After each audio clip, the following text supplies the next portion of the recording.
నమస్కారం. అమరావతి న్యూస్ కి స్వాగతం. ఈనాటి వార్తా విశేషాలు. రాష్ట్రంలో జనవరి నుంచి వ్యర్థం అనేది ఎక్కడ కనిపించకూడదని ముఖ్యమంత్రి చంద్రబాబు స్పష్టం చేశారు.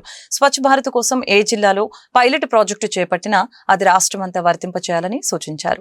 రాష్ట్రంలో స్వచ్ఛ ఆంధ్రప్రదేశ్ ని ఉద్యమంగా చేపట్టనున్నట్లు తెలిపారు. ఎన్ఆర్జీఎస్ కింద ఘనవ్యర్థాల షెడ్ల నిర్మాణానికి కేంద్రానికి లేఖ రాయాలని నిర్ణయించారు. రెండో రోజు కొనసాగుతున్న కలెక్టర్ల సదస్సులో స్వచ్ఛాంధ్ర, అటవీ, మున్సిపల్, పంచాయతీరాజు శాఖలపై ముఖ్యమంత్రి సమీక్ష నిర్వహించారు. గిరిజన వెనుకబడిన ప్రాంతాలలో వెదురుతో చేసే ఉత్పత్తుల కోసం ఓ కార్యక్రమాన్ని రూపొందించాలని కోరారు. వెదురు ఉత్పత్తులు చేసేవారికి వెదురును సరఫరా చేసేలా చూడాలని కలెక్టర్లకు సూచించారు. చేతి వృత్తులు, కుల వృత్తులు దెబ్బతినకుండా కాపాడాలని అన్నారు.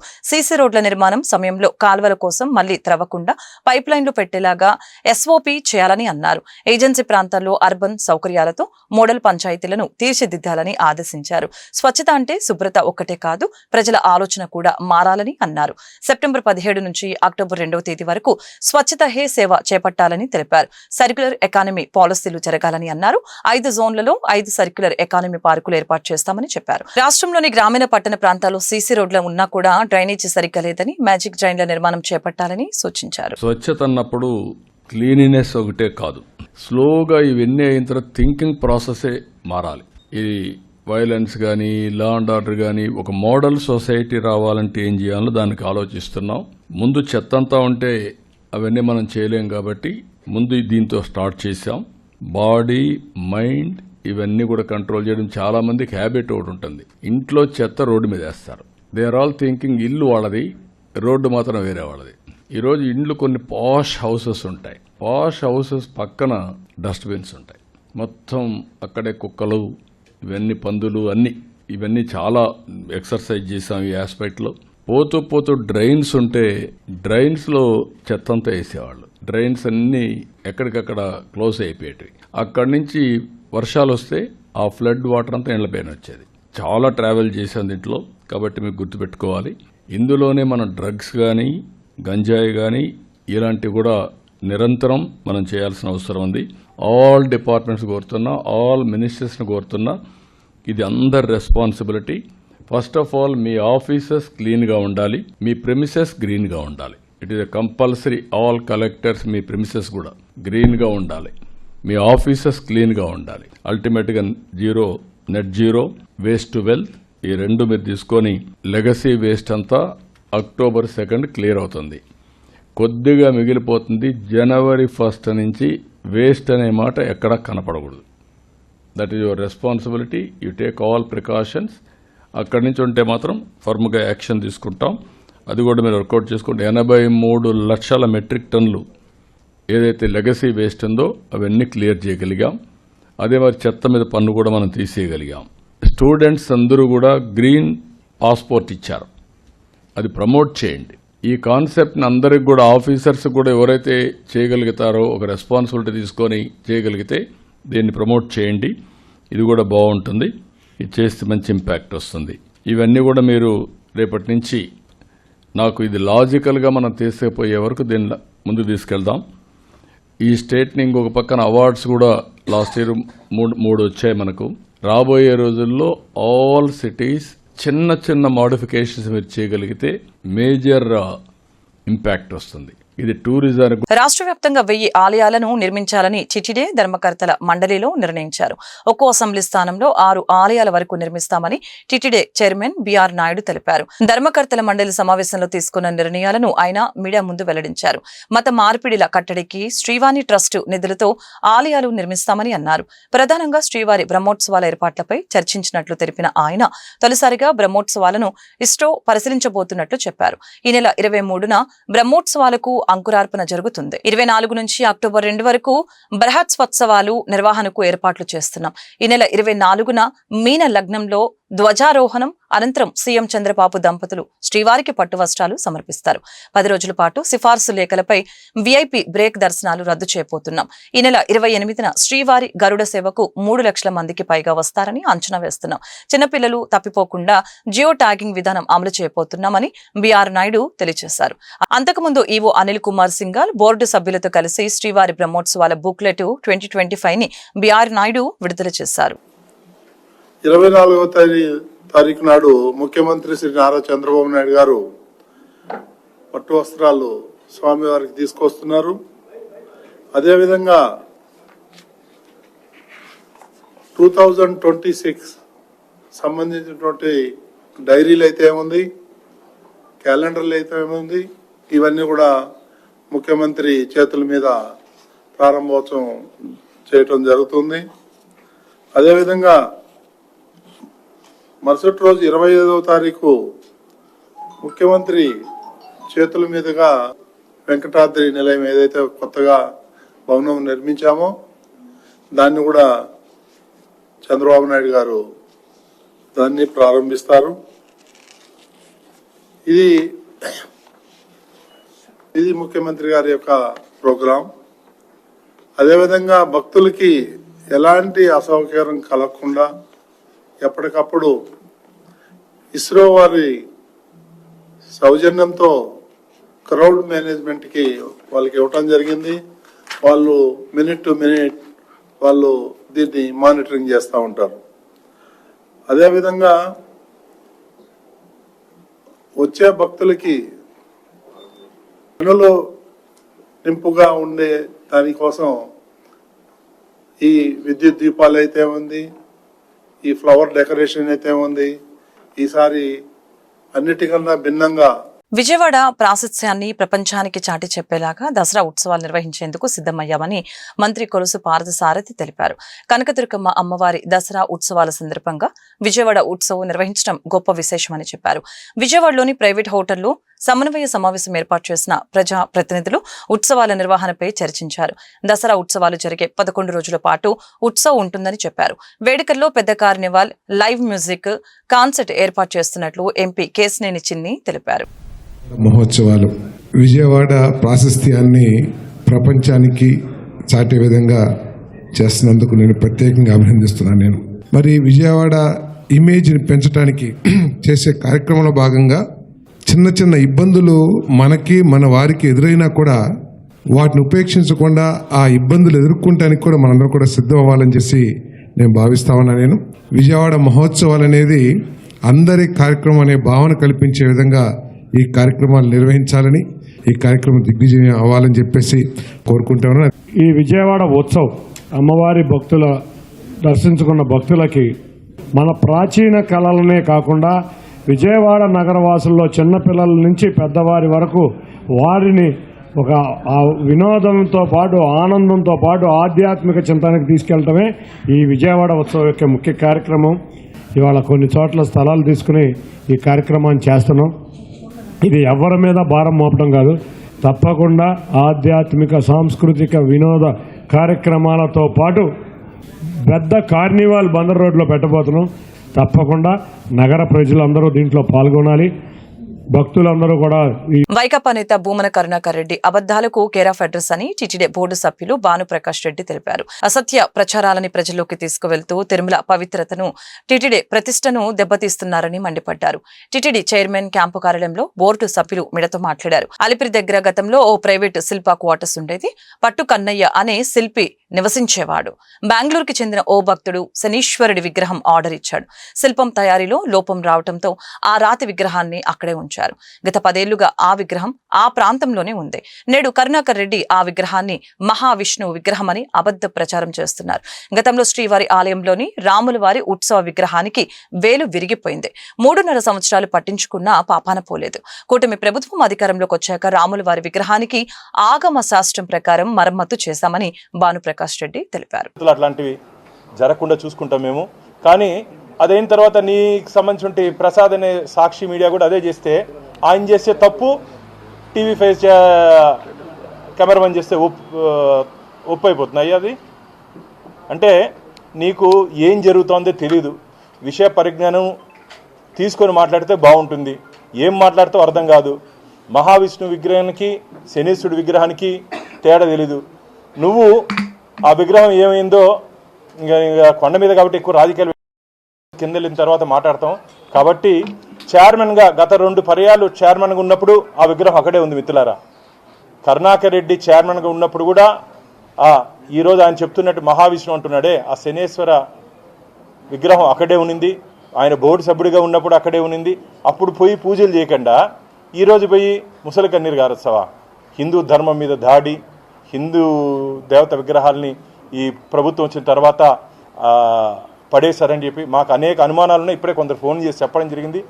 చుట్టుపక్కల కొన్ని మద్యం బాటిళ్ళు, అలాగే కొన్ని పొట్లాలు వీళ్ళే నిన్న రాత్రి వేశారని, దాన్ని ఈరోజు ప్రభుత్వం మీద నెట్టి ఇదేదో హిందూ వ్యతిరేక ప్రభుత్వంగా చిత్రీకరించాలని చెప్పి ఒక దుష్ట ఆలోచనతో ఇలాంటి ప్రీప్లాన్డ్, మిత్రులారా, ముందే అన్నీ చేసుకొని వారు చేస్తున్నారని చెప్పి భక్తుల నుంచి ఫిర్యాదులు వస్తున్నాయి.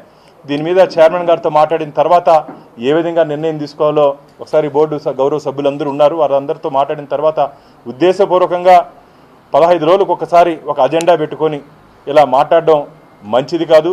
నోరు అదుపులో పెట్టుకోవాలి, నిజాలు మాట్లాడాలి తప్ప ఇలా అసత్య అబద్ధపు ప్రచారాలు చేస్తే రాబో రోజుల్లో ఖచ్చితంగా తిరుమల తిరుపతి దేవస్థానాలు ఇలాంటి వారిపైన ఎవరైనా సరే, ఏ స్థాయి వ్యక్తి అయినా సరే ఇలాంటి వారిపైన గట్టి చర్యలు తీసుకునేదానికి ఈరోజు జరగబో సమావేశంలో పెద్దలతో కలిసి ఒక నిర్ణయం తీసుకోవాలని చెప్పి ఒక ఆలోచనలో ఉన్నాం.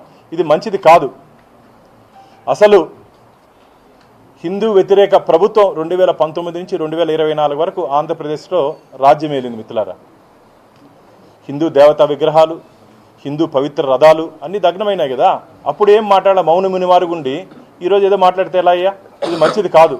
కాబట్టి హిందూ సమాజానికి, శ్రీవారి భక్తులకి చంపలేసుకొని లెంపలేసుకొని క్షమాపణ చెప్పాలి కరుణాకర్ రెడ్డి గారు. నేను అబద్ధాలు చెప్పాను, నేను చెప్పింది అబద్ధము, నేను చైర్మన్గా ఉన్నప్పుడు కూడా అది అక్కడే ఉన్నింది.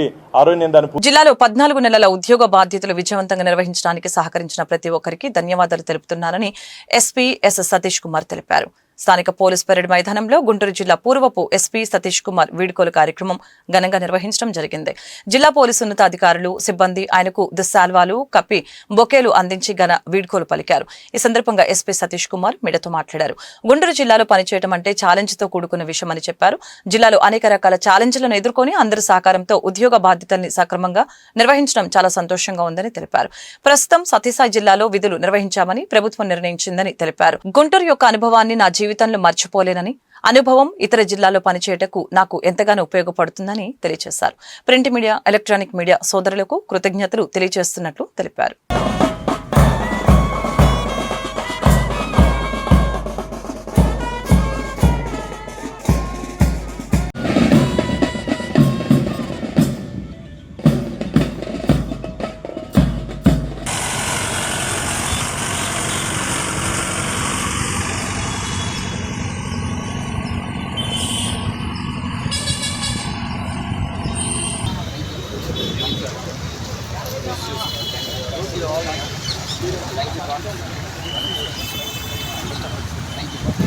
నేను జూలై 17, 2024 ఎస్పీ గుంటూరుగా బాధ్యత తీసుకోవడం జరిగింది. ఆ రోజు నుంచి ఇప్పటి వరకు దాదాపు 14 నెలలు కంప్లీట్ అయింది. ఈ 14 నెలలలో prime minister, honourable prime minister programme, honourable president programme and honourable CM sirs programme, చాలా ప్రోగ్రామ్స్, ఈ ప్రోటోకాల్ డ్యూటీస్తో పాటు కలిపి law and order issues, Vinayaka Chavithi అనేది ఎప్పుడు కూడా గుంటూరులో చాలా ఛాలెంజింగ్. సో వినాయక చవితిగా ఉండొచ్చు, తర్వాత అంబేద్కర్ జయంతిగా ఉండొచ్చు, తర్వాత ఈవెన్ ఈ సిఆర్డిఏలో మన అమరావతి క్యాపిటల్ రిలేటెడ్ ఇష్యూస్గా ఉండొచ్చు. సో ఇలాంటి different issues, different even law and order issues. So అన్నింటిలో కూడా గుంటూరు అనేది ఒక మంచి డిస్ట్రిక్ట్, వెరీ ఛాలెంజింగ్ డిస్ట్రిక్ట్. ఇక్కడ వర్క్ చేసినప్పుడు మనం ఎక్కడన్నా చేయగలిగిన క్యాపబిలిటీ ఉన్న, కాన్ఫిడెన్స్ ఇవ్వగలిగిన గుంటూరు డిస్ట్రిక్ట్. సో ఇప్పుడు ఈ 14 months తర్వాత అగైన్ నాకు 4th డిస్ట్రిక్ట్ సత్యసాయి డిస్ట్రిక్ట్ ఇవ్వడం జరిగింది. So thanks for honourable CM and honourable DGP sir for giving me this opportunity.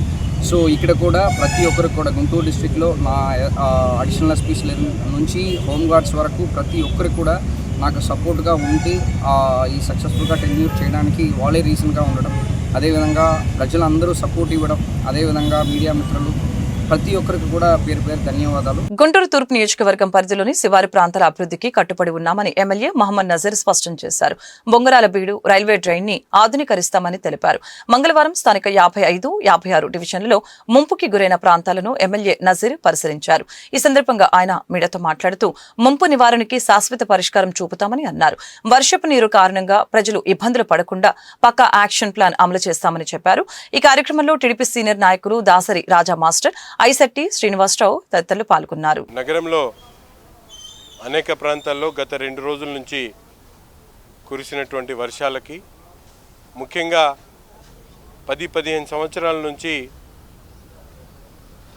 అభివృద్ధి నోచుకున్నటువంటి కొన్ని ప్రాంతాలు, ముఖ్యంగా మౌలిక వసతులు, రోడ్లతో పాటు రైల్వేస్ సంబంధించినటువంటి డ్రైన్ ఏదైతే ఫామ్ అయ్యిందో బొంగరాలపీడు ప్రాంతంలో కబేలా సెంటర్లో, అటు నుంచి ఓవర్ఫ్లో అవడం వల్ల అవన్నీ కూడా ఇళ్లలోకి నీళ్ళు వెళ్ళేటువంటి పరిస్థితులు ఉన్నాయి. దాని మీద ఈరోజు మున్సిపల్ అధికారులతో అలాగే స్థానికంగా ఉన్నటువంటి కూటమి నాయకులతో చర్చించి రాబోయేటువంటి రోజుల్లో దాన్ని పరిష్కరించేటువంటి దిశగా, ముఖ్యంగా అటు శారదా కాలనీ, శ్రీనగర్ నుంచి వచ్చేటువంటి రైన్ వాటర్ని అది కాకుమాన్ వాడితోట మీదుగా డైరెక్ట్గా బుచ్చయ్య తోట డ్రైన్ కలిపేటువంటి ఒక ప్రయత్నం.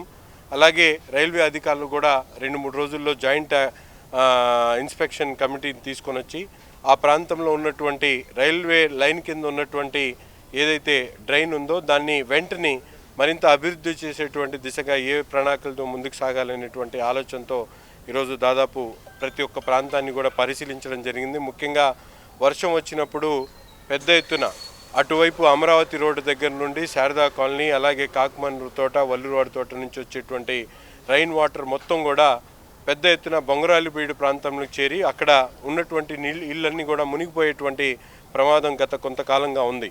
వాటిని వెంటనే షిల్ట్ తీసేటువంటి కార్యక్రమంతో పాటు రైల్వే అధికారులను సంప్రదించి ఏదైతే ఆ వెంట ఉందో పూర్తిగా అభివృద్ధి చేసేటువంటి దిశగా ముందుకు సాగేటటువంటి విధంగా ఈ కార్యక్రమాన్ని తీసుకోవడం జరుగుతూ ఉంది. అధికారులతో సంప్రదిస్తాం. ప్రతి ఒక్కరి కష్టాలను, జరిగేటువంటి ఇబ్బందులను కనుక్కొని తప్పకుండా నగర అభివృద్ధికి అవసరమైనటువంటి ప్రతి ఒక్క కార్యక్రమం మీద కూడా దృష్టి పెట్టి ప్రజలకు అందుబాటులో ఉంటాం. ప్రతి సమస్య మీద కూడా అవగాహన తెచ్చుకొని దానికి కావాల్సినటువంటి తగు చర్యలు తీసుకొని మున్సిపల్ అధికారులు, అలాగే రైల్వే అధికారులు, స్థానిక కూటమి నాయకులు, కార్పొరేటర్ల సహకారంతో తప్పకుండా గుంటూరు నగరాన్ని అభివృద్ధి చేసేటువంటి దిశగా ముందుకు సాగుతామని చెప్పి ఈ సందర్భంగా తెలియజేస్తాం. గుంటూరు తూర్పు ఎమ్మెల్యే కార్యాలయంలో ఆంధ్రప్రదేశ్ తొలి శాసనసభ స్పీకర్ దివంగత కోడెల శివప్రసాదరావు 6వ వర్ధంతి కార్యక్రమం మంగళవారం ఘనంగా జరిగింది. ఈ సందర్భంగా ఆయన చిత్రపటానికి ఎమ్మెల్యే మహమ్మద్ నజీర్ పూలమాలలు వేసి నివాళులర్పించారు. ఈ మేరకు ఎమ్మెల్యే మీడియాతో మాట్లాడుతూ కోడెల శివప్రసాదరావు జీవితాన్ని ఇచ్చారు. గుంటూరు జిల్లా ప్రజలు ఆయన్ను పలనాటి పులిగా అభివర్ణిస్తారని గుర్తు చేశారు. ఎన్టీఆర్ పిలుపుతో రాజకీయాల్లోకి వచ్చిన కోడెల శివప్రసాదరావు ఎమ్మెల్యే, మంత్రి, శాసనసభ స్పీకర్ గా అనేక ప్రజా సంక్షేమ కార్యక్రమాల అమలుకి కృషి చేశారని చెప్పారు. జగన్ వేధింపులకు ఆయన బలయ్యారని వివరించారు. గుంటూరు జిల్లా ప్రజలకు సుపరిచితమైనటువంటి స్వర్గీయ కోడెల శివప్రసాద్ గారి 6వ వర్ధంతి సందర్భంగా ఆయన ఘనమైనటువంటి నివాళులర్పిస్తూ అన్న నందమూరి తారక రామారావు గారి పిలుపుతో రాజకీయాల్లోకి వచ్చి వైద్య వృత్తిలో సాధించినటువంటి ఘనతలే కాకుండా రాజకీయ రంగ ప్రవేశంతో తన అనుభవాలతో పేద ప్రజలకు నిరంతరం సేవ అందిస్తూ తప్పించినటువంటి మహానాయకుడు కోడెల శివప్రసాద్ గారు. అనేక సార్లు శాసనసభ్యుడిగా, మంత్రిగా అనేక హోదాల్లో పనిచేసి ప్రతి ఒక్కరికి కూడా, ముఖ్యంగా గుంటూరు జిల్లాలో అభివృద్ధి ప్రదాతగా అనేక కార్యక్రమాలు చేస్తూ ఏదైనా సాధించాలంటే కోడెల శివప్రసాద్ గారి ద్వారానే సాధ్యమవుతుందనేటువంటి పట్టుదల కలిగినటువంటి నాయకుడు డాక్టర్ కోడెల శివప్రసాద్ గారు. వైద్య వృత్తిలో పేదలకు సేవ చేయడమే కాకుండా రాజకీయాల్లోకి వచ్చిన తర్వాత పేదల జీవితాల్లో మార్పు తీసుకుని వచ్చేటువంటి విధంగా అనేక కార్యక్రమాలు చేసి ఒక పక్కన అభివృద్ధి కార్యక్రమాలతో పాటు సంక్షేమం కోసం అన్న నందమూరి తారక రామారావు గారితో పాటు చంద్రబాబు నాయుడు గారి పాటు అనేక కార్యక్రమాలు చేసినటువంటి ఘనుడు కోడెల శివప్రసాద్ గారు. బసవ తారకం ఆసుపత్రి నిర్మాణం దగ్గర నుండి, అలాగే మహిళలకు ఇచ్చేటువంటి ఆస్తిలో సమాన భాగం అయినటువంటి హక్కుని కల్పించేటువంటి కార్యక్రమం దగ్గర నుండి ప్రతి అడుగులో కూడా అన్న నందమూరి తారక రామారావు గారితో కలిసి నడిచి ఈరోజు రాష్ట్ర రాజకీయాల్లో చెరగనటువంటి ముద్ర స్థాపించుకున్నటువంటి నాయకుడు కోడెల శివప్రసాద్ గారు. కానీ దురదృష్టవశాత్తు ఈరోజు చెప్పుకోవడానికి కూడా ప్రజలు అసహించుకున్నటువంటి జగన్మోహన్ రెడ్డి అటువంటి మహానుభావుడిని కించపరిచేటువంటి విధంగా, శోభ పెట్టేటువంటి విధంగా ఆయన బాధ పెట్టి ఆయన ఇబ్బంది పెట్టినటువంటి పరిస్థితులు ఈరోజు రాష్ట్ర ప్రజలు ఒక్కసారి గుర్తు తెచ్చుకోవాలని కోరుతా ఉన్నా. అటువంటి మహానుభావుడైనటువంటి కోడెల శివప్రసాద్ గారిని ఇబ్బంది పెట్టి ఎన్నికల వాగ్దానం మేరకు రాష్ట్రంలో మెగా డిఎస్సీ ద్వారా 16,800 ఉద్యోగాలని కూటమి ప్రభుత్వం భర్తీ చేసిందని గుంటూరు తూర్పు ఎమ్మెల్యే మహమ్మద్ నజీర్ తెలిపారు. గత వైసీపీ ప్రభుత్వం మెగా డిఎస్సీ పేరుతో ఊరించి నిరుద్యోగులను దగా చేసిందని ఆరోపించారు. మంగళవారం గుంటూరులో ఆయన మీడియాతో మాట్లాడారు. సూపర్ 6 లో ఇచ్చిన వాగ్దానం మేరకు నిరుద్యోగ యువతకు 20 లక్షల ఉద్యోగాల కల్పనే లక్ష్యంగా కూటమి ప్రభుత్వం పనిచేస్తుందని వివరించారు. ప్రభుత్వ పాఠశాలల్లో నాణ్యమైన విద్యను అందించేందుకు మెగా డిఎస్సీ ద్వారా ఉపాధ్యాయులను రిక్రూట్మెంట్ చేయడం జరిగిందని చెప్పారు. నిరుద్యోగ యువతకు ఆశ కల్పించే విధంగా ప్రతి సంవత్సరం డిఎస్సీ నిర్వహిస్తామని ప్రకటించిన రాష్ట్ర విద్యాశాఖ మంత్రి నారా లోకేష్ కి ఆయన ధన్యవాదాలు తెలిపారు. అలాగే నూతన పరిశ్రమల ద్వారా అనేక మందికి ఉపాధి కల్పిస్తున్నామని పేర్కొన్నారు. ఎన్నికల్లో ఇచ్చినటువంటి వాగ్దానం మేరకు రాష్ట్రంలో మెగా డిఎస్సీ పేరుతో 16,800 ఉద్యోగాల కల్పన కార్యక్రమాన్ని ఒక అభూత కల్పన కాకుండా గత ప్రభుత్వంలాగా మెగా డిఎస్సీ పేరుతో ఊరించి నిరుద్యోగుల్ని దగా చేసినటువంటి ప్రభుత్వం గత ప్రభుత్వం అయితే, ఈరోజు చెప్పినటువంటి మాట ప్రకారం 16,800 ఉద్యోగాల నియామకాలు ఈరోజు చేపడుతున్నటువంటి పరిస్థితులు మనందరం కూడా గమనిస్తూ ఉన్నాం. సూపర్ 6లో ఇచ్చినటువంటి వాగ్దానాల మేరకు ఒక పక్కన నిరుద్యోగ యువతకు ఉపాధి కల్పించేటువంటి దాంట్లో ప్రభుత్వ ఉద్యోగాలతో పాటు పెద్ద ఎత్తున ప్రైవేట్ రంగంలో ఉన్నటువంటి ఉద్యోగాలు కల్పించడానికి కూడా నిరంతరం పనిచేస్తున్నటువంటి కూటమి ప్రభుత్వాన్ని ప్రజలు మెచ్చుకోవాల్సినటువంటి అవసరం ఉంది. ఎందుకంటే ఈరోజు చూస్తూ ఉన్నాం, గత ప్రభుత్వంలో మెగా డిఎస్సీ అంటూ ఊరించినటువంటి జగన్మోహన్ రెడ్డి గారు 5 సంవత్సరాల పాటు దగా చేసినటువంటి విషయాన్ని సందర్భంగా గుర్తు చేస్తూ ఉన్నా. 1 సంవత్సర కాలంలో ఎన్ని కష్టాలున్నా కూడా చెప్పినటువంటి మాట ప్రకారం పేద విద్యార్థులకు అందాల్సినటువంటి క్వాలిటీ ఎడ్యుకేషన్ని ఇప్పించాలనేటువంటి ఆలోచనతో ఈరోజు పెద్ద ఎత్తున ఎక్కడా కూడా లోపాయికారి విధానాలు కాకుండా పారదర్శకంగా ప్రతి ఒక్క ఉపాధ్యాయుని ఎన్నుకునేటువంటి మెగా డిఎస్సీ పెట్టి వాళ్ళందరూ కూడా ఎగ్జామ్లు పెట్టడంతో పాటు పారదర్శకంగా ప్రతి ఒక్కరి సెలక్షన్ కూడా ఈరోజు జరిగినటువంటి విధానాన్ని ప్రతి ఒక్కరు కూడా ఎంతో సంతోషంగా ఉన్నారు. రాష్ట్రంలో ముఖ్యంగా నిరుద్యోగ యువతకు ఒక ఆశ కల్పించేటువంటి విధంగా ప్రతి సంవత్సరం కూడా మెగా డిఎస్సీని కండక్ట్ చేస్తామని చెప్పినందుకు నారా లోకేష్ గారికి, ముఖ్యమంత్రి గారికి, ఉప ముఖ్యమంత్రి గారికి మనస్ఫూర్తిగా హృదయపూర్వకమైనటువంటి ధన్యవాదాలు తెలుపుతూ తప్పకుండా రాష్ట్రంలో నిరుద్యోగ యువతకు హామీ ఇస్తూ ఉన్నాం. తప్పకుండా ఒక పక్కన ప్రభుత్వ ఉద్యోగాలతో పాటు రాష్ట్రంలో అనేక పరిశ్రమలు స్థాపించి వేలాది మందికి ఉపాధి కల్పించేటువంటి మార్గాలు, అంతేకాకుండా ఈరోజు స్కిల్ డెవలప్మెంట్ కార్పొరేషన్ ద్వారా దాదాపు 20 లక్షల మంది ఉద్యోగాలు ఈ 5 సంవత్సరాలు ఇస్తానని చెప్పినటువంటి మాట ప్రకారం తప్పకుండా కూటమి ప్రభుత్వం నెరవేరుస్తుందని చెప్పి ఈ సందర్భంగా తెలియజేస్తూ చంద్రబాబు నాయుడు గారికి, నారా లోకేష్ గారికి, పవన్ కళ్యాణ్ గారికి హృదయపూర్వకమైనటువంటి ధన్యవాదాలు తెలుపుతా ఉన్నాం. Andhra Pradesh technology service chairman మనవ Mohan Krishna జన్మదిన వేడుకలు గుంటూరులోని చేబ్రోలు హనుమయ్య కంపెనీ ప్రాంగణంలో ఘనంగా నిర్వహించారు. ఈ కార్యక్రమానికి ముఖ్య అతిథులుగా ఎమ్మెల్యే కల్లా Madhavi, Andhra Pradesh industrial development corporation chairman డేగల ప్రభాకర్, టీడీపీ సీనియర్ నాయకులు తాళ్ల వెంకటేష్ యాదవ్, డాక్టర్ నిమ్మల శేషయ్య, కుటుంబ నాయకులు, కార్యకర్తలు, అభిమానులు పెద్ద ఎత్తున పాల్గొని భారీ కేక్ కట్ చేసి మనవ మోహన్ కృష్ణకు పుట్టినరోజు శుభాకాంక్షలు తెలియజేశారు. సందర్భంగా మనవ మోహన్ కృష్ణ మాట్లాడుతూ, నా పుట్టినరోజున ఇంత పెద్ద ఎత్తున కార్యక్రమం నిర్వహించిన ప్రతి ఒక్కరికి పేరు పేరున ధన్యవాదాలు తెలుపుతున్నట్లు తెలియజేశారు.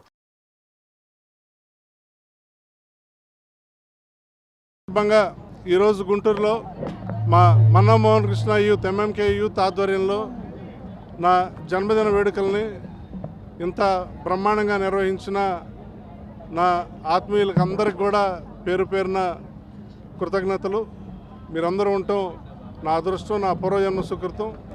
ఈ కార్యక్రమానికి ఇంత భారీ స్థాయిలో వేలాదిగా ప్రజలు రావటం నాకు చాలా సంతోషంగా ఉంది. ఇక్కడికి విచ్చేసిన ప్రతి ఒక్కళ్ళకి ధన్యవాదాలు.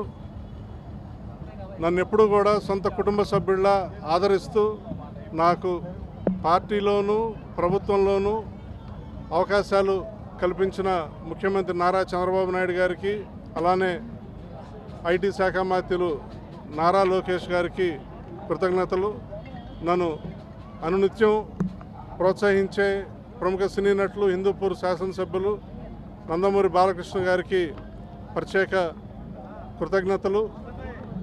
భవిష్యత్తులోనూ అప్పుడు ఇప్పుడు ఎప్పుడు కూడా నారా చంద్రబాబు నాయుడు గారు, నారా లోకేష్ గారి అడుగుజాడల్లో ఈ ఆంధ్రప్రదేశ్ రాష్ట్ర అభివృద్ధికి, అలానే తెలుగుదేశం పార్టీ తరఫున ప్రజలకు అండగా ఎన్నో కార్యక్రమాలు భవిష్యత్తులోనూ చేస్తానని చెప్పేసి మనం చేసుకుంటున్నాను.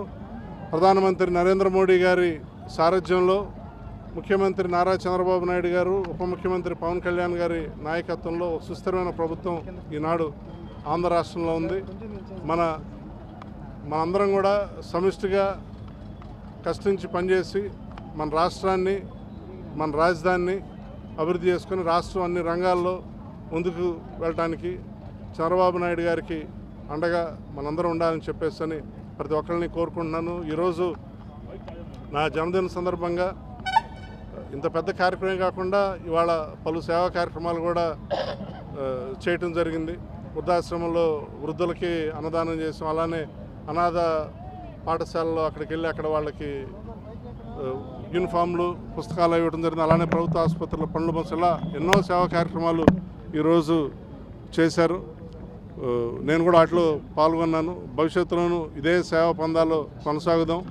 అటు అమెరికాలోనూ ఇక్కడ ఆంధ్రప్రదేశ్లోనూ నేను ఇన్ని సేవా కార్యక్రమాలు చేయగలుగుతున్నాను అని అంటే నా ఆత్మీయులు, నా మిత్రులు, నా సోదరులు అందరూ కూడా కారణం. భవిష్యత్తులోనూ మీ అందరి ఆదరాభిమానులు ఇలానే ఉండాలని చెప్పేసి కోరుకుంటూ, ప్రభుత్వం మెడికల్ కళాశాలల్ని ప్రైవేటీకరణ చేస్తే తీవ్రంగా ప్రతిఘటిస్తామని నవ్యాంధ్ర ఎంఆర్పీఎస్ వ్యవస్థాపకులు పరసపోగు శ్రీనివాసరావు మాదిగ హెచ్చరించారు. ఎస్సీ ఎస్టీ విద్యార్థులకు వైద్య విద్యను దూరం చేసేందుకు కూటమి ప్రభుత్వం కుట్ర పన్నుతుందని ఆరోపించారు. పీపీపీ మోడల్లో 10 మెడికల్ కళాశాలల నిర్మాణానికి చంద్రబాబు గ్రీన్ సిగ్నల్ ఇవ్వడం దుర్మార్గమని ధ్వజమెత్తారు. కూటమి ప్రభుత్వం నిర్ణయాన్ని వ్యతిరేకిస్తూ నవ్యాంధ్ర ఎంఆర్పీఎస్ ఆధ్వర్యంలో మంగళవారం లార్జ్ సెంటర్ అంబేద్కర్ విగ్రహం వద్ద నిరసన ప్రదర్శన జరిగింది. అనంతరం పరసపోగు శ్రీనివాసరావు మాదిగ మీడియాతో మాట్లాడారు. మెడికల్ కళాశాలల్ని ప్రైవేటీకరణ చేస్తే బీసీ, ఎస్సీ, ఎస్టీ విద్యార్థులు కోల్పోయే సీట్ల వివరాల గురించి వెల్లడించారు. రాజ్యాంగం కల్పించిన హక్కును కాలరాసే అధికారం ఎవరికి లేదని అన్నారు. అవసరం అనుకుంటే ఉద్యమ బాట పడతామని హెచ్చరించారు. అందరికీ నమస్కారం. ఈరోజు రాష్ట్ర ప్రభుత్వ మెడికల్ కాలేజీని ప్రైవేటీకరించడాన్ని నవ్యాంధ్ర ఎంఆర్పీఎస్గా మేము పూర్తిగా ఖండిస్తూ ఉన్నాము. రాష్ట్ర ముఖ్యమంత్రి చంద్రబాబు నాయుడు గారు ప్రభుత్వ మెడికల్ కాలేజీల్ని ప్రైవేటీకరించడం అంటే ఈ రాష్ట్రంలో ఉండబడే పేద వర్గాలకు డాక్టర్లు అయ్యే అవకాశాన్ని కోల్పోవడమే. రాష్ట్ర ముఖ్యమంత్రి చంద్రబాబు నాయుడు గారు ప్రభుత్వ మెడికల్ కాలేజీల్ని ప్రైవేట్ పరం చేయడం అంటే ఈ రాష్ట్రంలో ఉండబడే దళితుల్ని డాక్టర్లు కాకుండా అడ్డుకునే కుట్ర చేయడమే. ఈ రాష్ట్రంలో చంద్రబాబు నాయుడు ప్రభుత్వ మెడికల్ కాలేజీని ప్రైవేట్ పరం చేయడం అంటే బీసీలుగా ఉండబడే 27% మంది బీసీలకి 27% రిజర్వేషన్ ఉందో ఆ బీసీలని డాక్టర్లు కాకుండా అడ్డుకునే కుట్ర చేయడమే.